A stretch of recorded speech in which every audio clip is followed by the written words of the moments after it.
as we mentioned, we can already focus on the first match for this weekend between Annie and Dhruv. Before jumping into their actual decks and talking more about them, as always, we have prepared some interviews to show you guys. We come up with some new questions and some really interesting one. We also had the chance to answer them, so later on in the day, you will see our answers as well. But I would say let's bring up for you guys on the screen the first of the interviews. I've been playing since 2011.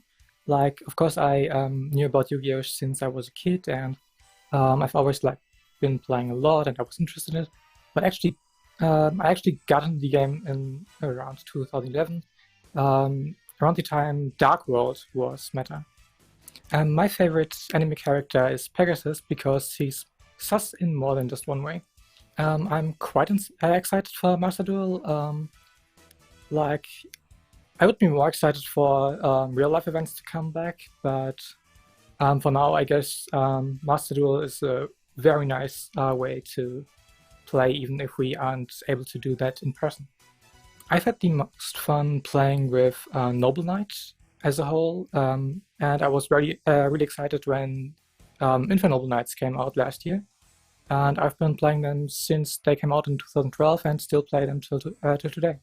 I would probably create a card that would special summon a light Noble Knight from the deck or hand, because I would like to be able to combine the older and newer Noble Knight cards as a whole. Solid answers by Annie, quick and short in German style, I would say. But it's always great to hear from our players. And now I would say just let's hear it from Dhruv. As I mentioned, he was quite nervous earlier on today, but let's see. I'm sure he will bring on a show. So let's hear it from Dhruv. So I've been playing Yu-Gi-Oh! For about a year now, competitively. Before, I would just play Yu-Gi-Oh! Like in the playground, like most people did as children, just playing in the playground with like the anime rules. But I just started playing competitively for almost a year now. So my favorite anime character is Yuma from Yu-Gi-Oh! Zexal, mainly because it was the first person I saw when watching Yu-Gi-Oh! It was the first Yu-Gi-Oh! Zexal was the first anime I watched that got me into Yu-Gi-Oh! So, and I always liked like Yuma's attitude to dueling, which was always like to feel the flow, and like have fun while dueling.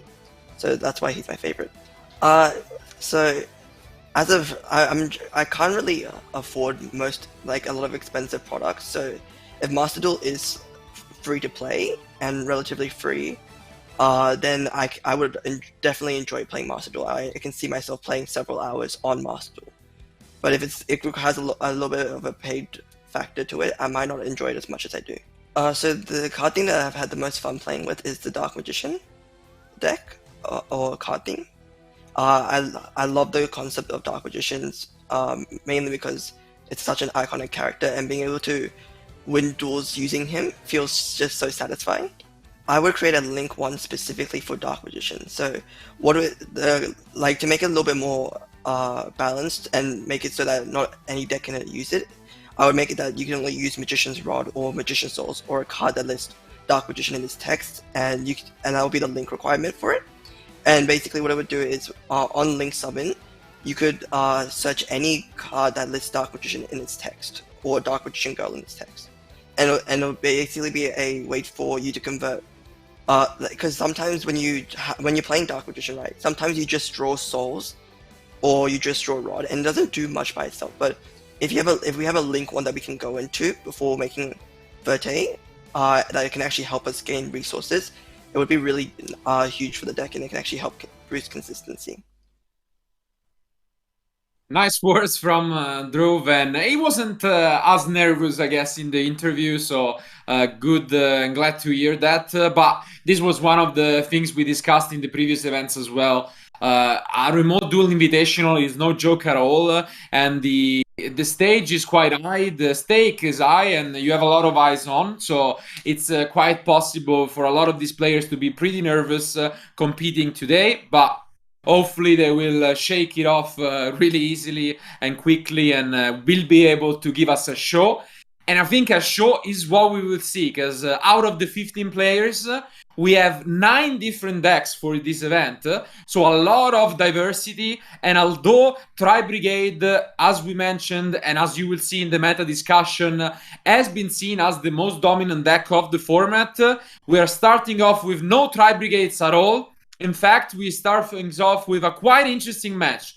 Dhruv playing his Virtual War deck, and Annie playing, I think, one of the most interesting decks this weekend, a 43 card Warrior Link with Infernobles and a lot of different engines. What do you think of her deck? I'm very happy to see this, especially because, like we said this in the meta discussion, and the key thing in this moment that you can play a lot of different decks in Yu-Gi-Oh! Oh yeah. And we have seen this deck over the last year, being competitive, winning like Virtual War and Infernoble as well. But I'm very happy to see that these players wanted to give like a shot, because like you're in the remote duel invitational, as you said, there's no joke, but these guys have a chance, especially because like they have won a lot of duels to come here, so they have a lot of experience, and they seem both prepared to play against like every single deck of the current format. Yeah, and I would say if you guys, are watching, and as you will see, we prepared a bunch of videos for you, but this is one to keep particular attention to, because both of these decks are actually getting even more support in the latest Forbidden Unlimited list as the second copy of Emergency Teleport for Dhruv. So these decks are just as good as ever, and they will be and probably get even better. So I think it's an interesting matchup, both decks being able to combo off, but I would say if our players are ready, let's go for the first time this weekend to our table.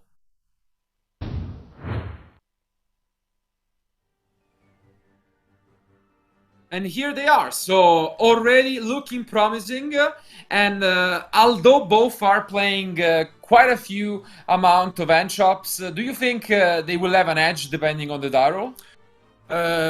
We have seen Virtual War over the last year winning and losing die roll, and I think that even going second is not a big deal for the Virtual War deck. On the other hand, I think that Annie would like to go first with a Warrior Link deck, especially because like it's a combo deck. And being also hand-trapped is not great, but I think Annie is the one that would like to go first in this matchup. But nevertheless, I think that this is going to be a very interesting matchup.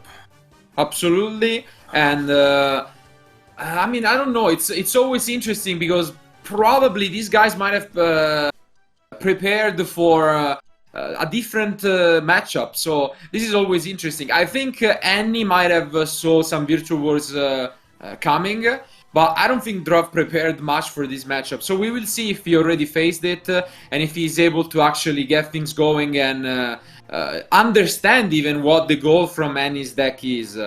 And I really like the fact that Dhruv continued to play the Virtual World, showing us that the deck is still strong after the True King of All Calamities was forbidden. So the deck is still here, can do a lot of different things at the moment, something that was not doing before.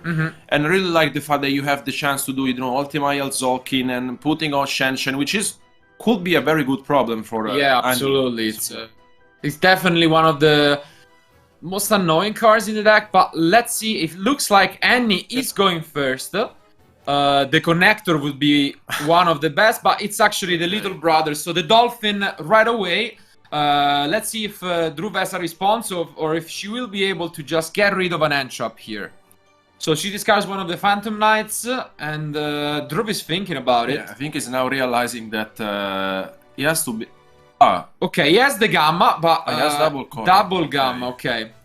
So nice decision here. Do you think it was worth it? Or I think it makes sense to even keep it because they cannot discard it. I guess you would have prevented the Virtual World. So it's an interesting decision here from Dhruv. Yeah, especially because I think he realized that her opponent is playing a combo deck. So let's see now from Annie if she has something else. Looks like she does. We might have the Brigandine here. Let's see. Does she? One of the few cards which we could see that she could combo off with. And it's going to be the Brigandine. So not a surprise, but now she has to play around the Gamma, which might not be that easy because we know that the key of this deck, and the name gives it away, is the Isolde by far. It creates so much advantage, but let's see where Dhruv decides to activate his Gamma on. Because usually you would wait for the second effect of his hold, but you risk actually turning this into a grind game now. Yeah, because like now what would you do? Like, would you Gamma hit your on this hold?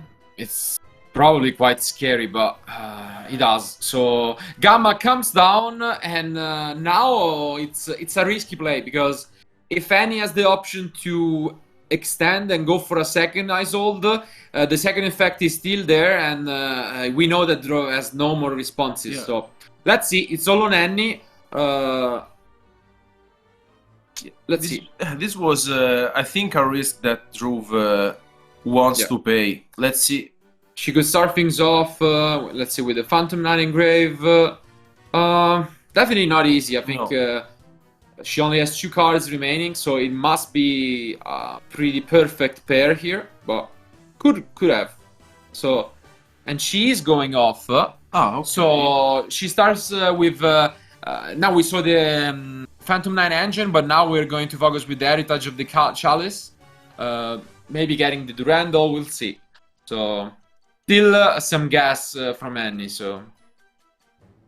And now, especially because like we saw that Dhruv has Pot of Desires and no monsters rather than Gamma. So yeah, and the other Gamma is also completely useless Yeah. right now. So that's not something he's going to be too happy about. But okay, the red layer. yeah. Yeah, So I think she this wants to could be find a enough. way to make another result. Yeah. Absolutely. I mean, if she does, and we know that just one isolde is all that's needed. That's why there was some room of consideration from Dhruv just holding his Gamma until he saw the second effect from isolde. But I guess he had his mind. But again, we will have more of an analysis after the match to see whether this decision will come back to haunt him or not. Did she pass? She goes for the red layer, and she ends her turn. So interesting play here by Annie. And the top deck from Dhruv is quite important. We know he has Desires, so the situation is now looking quite more promising. And the Call by the Grave is a nice addition, because Annie does play a few hand traps, but with just the 1 card in hand, Dhruv can be pretty safe. Of course, he's looking for his maybe City would be nice alongside a Virtual World, because now he doesn't need much to win the game if he is able to overcome. So yeah, he drew 3 fresh cards, and what he was hoping for is to look up for some Virtual World cards, because he didn't have any. So yeah. Let's see. And even the Call by the Grave, by the way, it's awesome as a pseudo trap card during Annie's turn. Her deck is relying mostly on the Grave, but maybe Dhruv doesn't find anything here. Wow. Unfortunate draws here from Dhruv, who probably just set the Call by the Grave and end his turn. So Annie now, with the unusual red layer pass, might have a chance of again optimizing her play. So let's see what she top decks. It is going to be one of those games of Yu-Gi-Oh! And okay, so we see a normal summon here. Now would you Cold Buy on the Isolde? It's tough, because now if she goes for Isolde, he has the Cold Buy on the Isolde on the second effect. So let's see. I think Dhruv can probably see this play, and yeah. I think this is what we will soon see, because like absolutely, that's just so devastating. And great play here by the Australian player, and definitely hurting here from any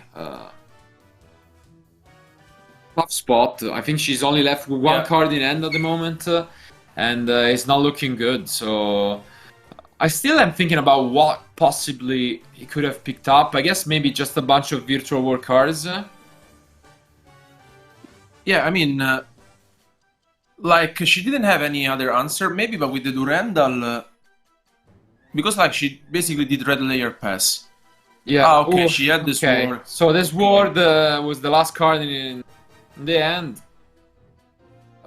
Let's see. I mean, as we mentioned, probably there are a multitude of top decks here that can completely make the virtual world player ahead. So it doesn't take much, I guess. So it's getting riskier though.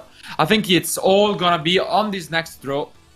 If we can pick up a City or Kung Long, maybe we could see a quick game one. Otherwise, it's probably Annie will start and capitalize on this very unusual game. Okay, okay. Now we see the GG.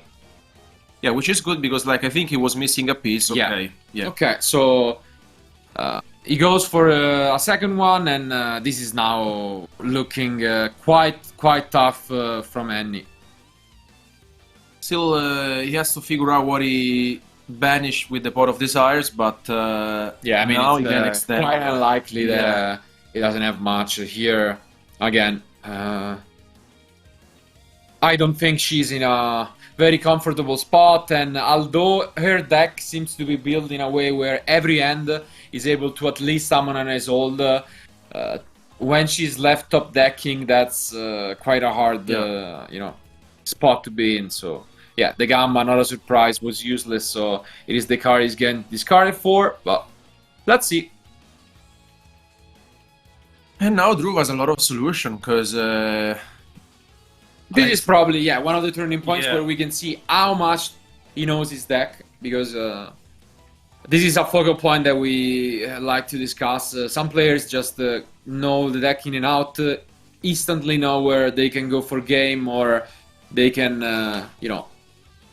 just maybe set up a field, because here you don't even need to push for a game if you're not able to. But let's see what he's able to figure out. Okay. And yeah, I think she has seen enough. So already we have our first game one winner, and that is Dhruv and his virtual world deck. So tough and weird game, I gotta say, from these players. And he's starting off strong with the Dolphin, but unfortunately the Gamma was the only entrap in his opponent deck, her opponent deck, that would have not been discarded. That was the case. So now it's Annie who is, in a tough spot. What do you think she's going to bring in game 2 here? We have talked a lot how combo decks usually don't want to overside deck in going second in the second game. So I think that if she wants to side deck something, maybe the triple tactics talent could be a solution. But rather than that, I consider that she will go first. So I don't expect her to side deck more. Especially because like she wants to combo, so yeah, maybe we could see like the Vaders and even the Ashe if she wants to just side out all entraps out. Lancia is an interesting option in this matchup, so maybe she could bring those in. But yeah, definitely the triple tactics are one of the few cards she will definitely include in her deck. When it comes to Dhruv, it's quite the opposite thing.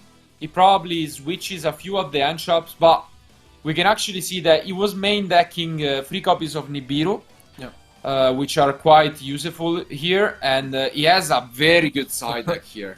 Yeah, wow. A lot of 8, and he has Dark Lure no more, which is like I think the best one in this kind of matchup. Yeah, even the Phantasmai are useful to just fish for more entraps. The Ghost Bell has a few. I think he's really in a incredible spot. Very, very good side deck here from Dhruv. But again, the question here is whether he knows what to side deck, because I'm sure he knows by heart what to side against the Mirror Match, Tri-Brigade, but maybe he's in a guessing state here on what to bring in this matchup. So we'll see. Looks like super prepared for this kind of matchups, and I like the fact that this side deck is very like full of different cards, and I mean the main deck is full of entraps as well. And I like the fact that he's playing Nibiru in the main deck just in case. So good one. Let's now go into game 2, and I think Annie will go first once again. Oh yeah. No doubt about that, but once again, I think it will be more on Dhruv whether he has an answer. Here we could see Droll and Lock. He has potentially 3 copies between his main and side deck. Let's see if he sided that in. If not, the connector will be and could be quite annoying. So let's see. Is there going to be an answer? There is, and it's once again the Gamma. Tough times here from Annie. She's thinking about it. Maybe the Ash. She has Ash, yeah. But that's not even too great of a response, because you can then Gamma again later on. She does go for the Ash. Decent, but when she goes and activates the Dolphin, if Dhruv wants, she can just activate it again. So we'll see. But she kept Ash in, and let's see if that will pay off. If you were Dhruv, like, would you wait here? I mean, of course, it depends on what you have in the hand, right? Yeah, no, the problem is that now she has the connector, so you don't have the option anymore. Yeah. And instead of going for the Dolphin right away, she goes for the Heritage. Yeah. So nice hand from Annie, though. So yeah. Okay, I don't know if I totally agree with this. I gotta be honest, because do you really want to give additional informations to Dhruv, or is she just going to not use the Dolphin until she has a bigger monster, I guess? Yeah, now again the Durandal. Maybe she's just looking for the card to discard with Dolphin, because rather than this, I cannot see any other reason behind. So let's see. But yeah, she didn't really wait much. But as you mentioned, she needs a monster here that is at least 1000. Yeah. So that's probably her goal, because she knows otherwise Dhruv can just ignore the Dolphin. So. And now we see what we have been talking about.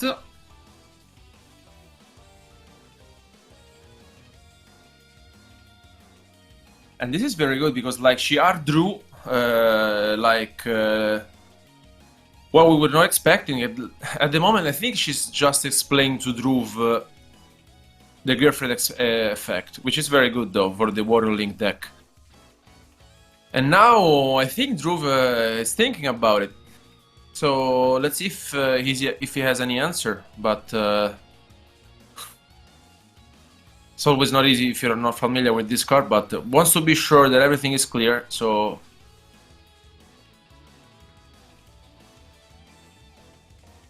very good hand from Annie.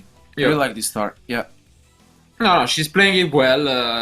She didn't really put much of a thought into the Rush Blossom, I guess, and it probably makes sense. She can now figure out a way to use the Dolphin and bait out the Gamma, and if Dhruv doesn't have another Entrap, maybe that's enough for her to win, because all she needs is the Isold to resolve, so we'll see. But of course we mentioned that there are still cards like Nibiru and Dark Lure no more in the deck, so...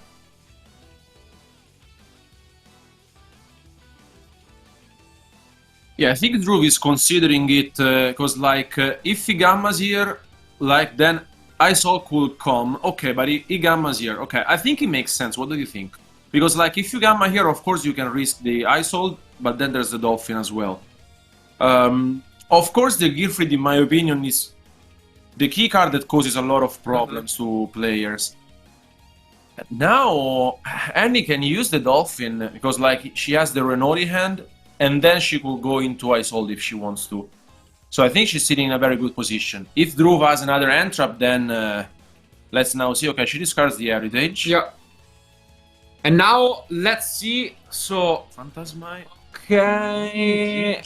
Interesting hand here, but unfortunately there's not an option to get rid of that just yet. So... we could still see the Nibiru or some of the answers. Unfortunately, she's not even able to get rid of a card here, and we'll see whether this Phantasmai can get Dhruv an Entrap. It's all on this. This is the most important moment in this game too, I would say, by far, but at least he knows that he can pick up the Dark Ruler as the 6th card, I guess. Let's see.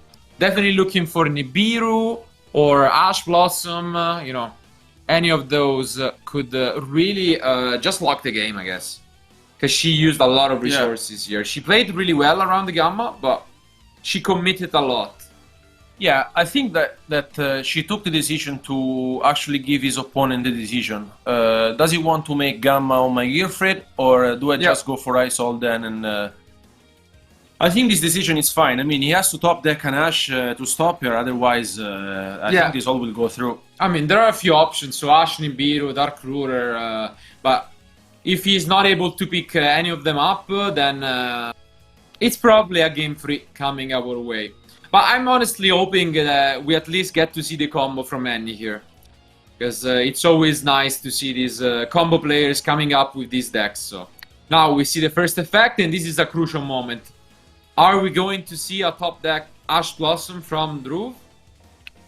If he picked up an Ash Blossom, that would be huge. So let's now see how many spell cards will go to the graveyard, and she has a lot of options. So yeah. Now the sword is finally not in her hand. She can at least get the +1 off. Let's see. Okay, it doesn't seem like there is a response, so at least Annie can really be relieved about that. And let's see. I'm interested now. She goes for the long copy of Armageddon Knight. This can get her the Phantom Knight engine if she feels like it. Usually the ending board is... she has quite a few options in there. She has the Shooting Riser Dragon, which is interesting. So we'll see. But of course, alongside I sold the other key card of the deck is the Kriston Alchifibrox. So... Oh, she sent the Plague Spreader Zombie. Yeah. Interesting time. Yeah, it's been a while ever since we see... Plague Spreader being used, but again, now this is one of the other crucial points if we are going to see the Nibiru, because probably we will see it right about here. Yeah, if he has it, I think we will soon see it, but looks like he doesn't. Yeah, he's laughing about it, so probably it could be that he bluffed asking for the count on summons, but for now he doesn't have a response, and as mentioned, we will see the Kriston Link coming down. So... again, one of those cards that really put in the work and allows all of this creativity in these combo decks. Here, for example, you see one of their one-offs. So the Despot 001. So, and now we'll see token. So yeah, for now, I think she's looking really confident. I like it. So again, we mentioned that. We already mentioned in the meta prediction that if we were gonna see a combo deck, we are probably gonna see someone who is quite experienced with it. And you can see here she's not even taking any time. Wow! Nibiru! What a draw from Dhruv. Wow. Was the only one, so tough one. Absolutely heartbreaking here from Annie. What a blowout. Annie, I think we have to give credit to Annie because like she played perfectly around the Gamma in the beginning. Now... And the worst part about this is that she knows the rest of the hand. Yeah. And it was... Qinglong. Yeah, Qinglong and a couple of monsters. Yeah. So it was amazing and... wow. Heartbreaking. No, for sure. Especially because she played really well against and around the Gamma, so... They are now doing a quick, math on the attack of and defense of the token, but looking tough. Yeah, now I think she's only left with the token because like she has a card in hand in the graveyard. She has the cloak, and in the graveyard there's the sword. So I think that she did whatever she could have done, but the Nibiru was there. So. Again, being one of the controversial entrops, whether some people are main decking, some people are not even side decking it, but Nibiru was by far one of the cards that most changed the game of Yu-Gi-Oh! In the latest years, I would say. And I think she's going to get back this word here, but let's see if she can do anything else for the turn. She already committed so many resources here. And she even banishes the Immortal Phoenix. Yeah. Very unfortunate from Henny here that she's left with some cards in hand, but Dhruv is like basically free to combo off now. And she's done. So again, now as expected, what's even more unfortunate is that Annie played really well, but had to use an Ash Blossom defensively as a extender in a way. So now it's even more unlikely that she's holding a second copy of an Entrap in the end. So Dhruv, just like in game 1, will probably show no hesitation while comboing off. And yeah, we see the GG already. And I think that he can also consider to push up for game, especially because like he knows that Annie doesn't have any response. So let's see, now it comes the Lulu. Yeah, she doesn't seem too happy about this, but again, it's always nice. As we mentioned, we had a quick chat with these two players before their match, and if we had to bet just based on how nervous they were, we would have probably predicted the opposite thing. Annie was cold and prepared. Dhruv was shaking actually, but now in his gameplay and in the way he's playing, he's all back cold, I gotta say. He's playing really, really focused. So let's see if we will continue with this. He has a good chance to advance. And just as a reminder, whoever wins here will advance and already face one of our Italian players who advance to the top 8 tomorrow. So Vincenzo, I believe. Yeah. Just doing some maths here from Dhruv. Now it's tough. I think he just needs to make some calculation here because he has the Qinglong in grave. Yeah, he's going to use it. Can also take the Lao Lao if he really wants to. Yeah, makes sense. Yeah, it's coming off. So. And again, just like we mentioned in the last game, it doesn't even matter if he goes for game here, which I'm pretty sure he will do, but and we can see he even had the Dark Lure no more. So yeah, this game I think was never going Annie's way, unfortunately. We see the breaks for the playing through the Nibiru token, and I think we're just doing what he can to close this game out here and advance to the top 8 already. So looking like this time the Australian player is going to be more successful. So yeah, he has the Zanhu in grave. I think that this is like 5,000. Needs something more. Let's see if he can actually seal the game now. Because like if he doesn't seal the game, still over. Because like there might be some room from comeback here. I gotta say it's tougher because she already resolved the second effect of Isolde.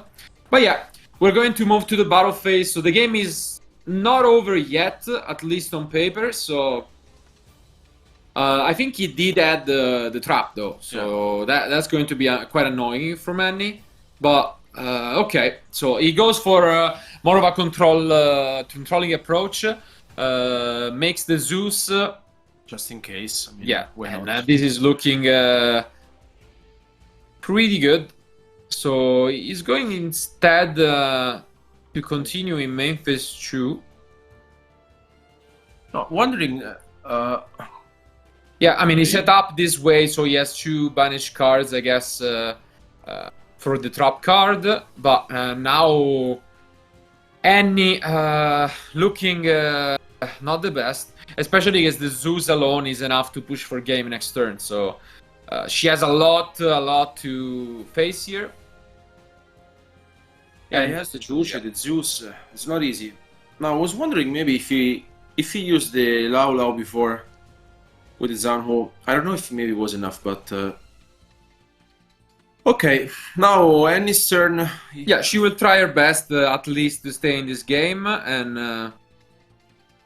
Yeah, it goes for the Chuche. I think it makes sense. And yeah, that's it. Unfortunately, that is it. And once again, we see Zeus being an incredible card in some of these decks, even in the most unusual situations. Well played by both players, but in the end it was Dhruv who convincingly took the game 2-0. So we already have our first winner of the day. Congratulations, and let's go back to us for the post-match discussion.